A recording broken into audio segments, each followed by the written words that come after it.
সকলোকে মোৰ চেনেলটোলৈ স্বাগতম জনাইছোঁ। আজি মই জ্বলা জলফাই আচাৰ লৈ আহিছোঁ আৰু বহুত ইজিকৈ বনাইছোঁ আৰু খাবলৈ বহুত টেষ্টি হয়। আৰু জলফাই লৈছোঁ মই 1 কেজি। এইখিনি পকা জলকীয়া আৰু ইয়াত মই দিম নিমখ 1 চামুচ। জলফাইখিনি মই বইল কৰি ল'ম আৰু মোৰ জলফাইখিনি অলপ পকা হৈ আছিলে। বেছি টাইম বইল কৰিব নালাগে, 2 মিনিটতে হৈ যাব। আৰু জলফাইত যদি থেতেলা খোৱা আছে তেন্তে হ'লে আপোনালোকে কাটি ল'ব, নহ'লে আচাৰকণ বেয়া হৈ আহে। এতিয়া মই এনেকৈ পিটিকি ল'ম, নহয়তো মই চাকুখনেদিও কাটি ল'ব পাৰোঁ। এনেদৰে আপোনালোকৰ যোনটো ইজি হয় সেইটোৱে কৰি ল'ব। আৰু এইখিনি মই নিমখ হালধি দি মিক্স কৰি লৈছোঁ। এতিয়া মই ইয়াত ৰ'দত দি দিছোঁ। যদি কাৰা ৰ'দ হয় তেন্তে হ'লে এদিনতে শুকাই যায়। পেন এখন লৈছোঁ আচাৰৰ মছলাৰ কাৰণে ৰেডি কৰিবলৈ। এতিয়া ইয়াত লৈছোঁ জিৰা, সৰিয়হ,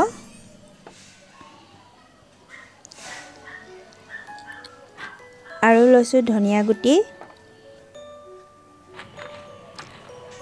আৰু লৈছোঁ ইয়াত গুৱামুৰি আৰু পাঁচফোৰণ, আৰু বেছি লোৱা নাই। আৰু এইখিনি অলপ সময় ভাজি ল'ম। এইখিনি এতিয়া মিহি পাউডাৰ কৰি নিদিব, অলপ গোটা গোটা হৈ থাকিব লাগে। এনেদৰে এয়া দেখিছে, মই ওচৰৰ পৰা দেখাই দিওঁ। এয়া মোৰ অলপ গোটা গোটা হৈ আছে। এতিয়া আচাৰটো খাবলৈ ভাল হয়।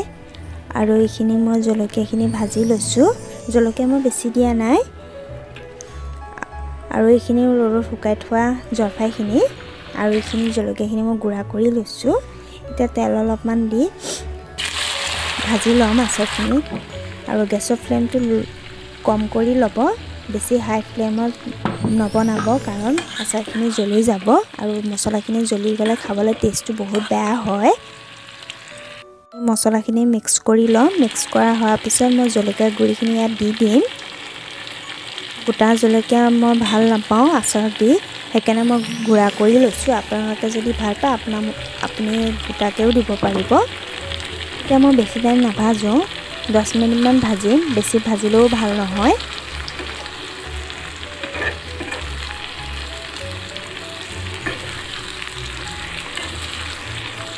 এতিয়া মই ইয়াত ব্যৱহাৰ কৰিম ভিনেগাৰ, আৰু ভিনেগাৰ মই ব্যৱহাৰ কৰিছোঁ 2 চামুচ।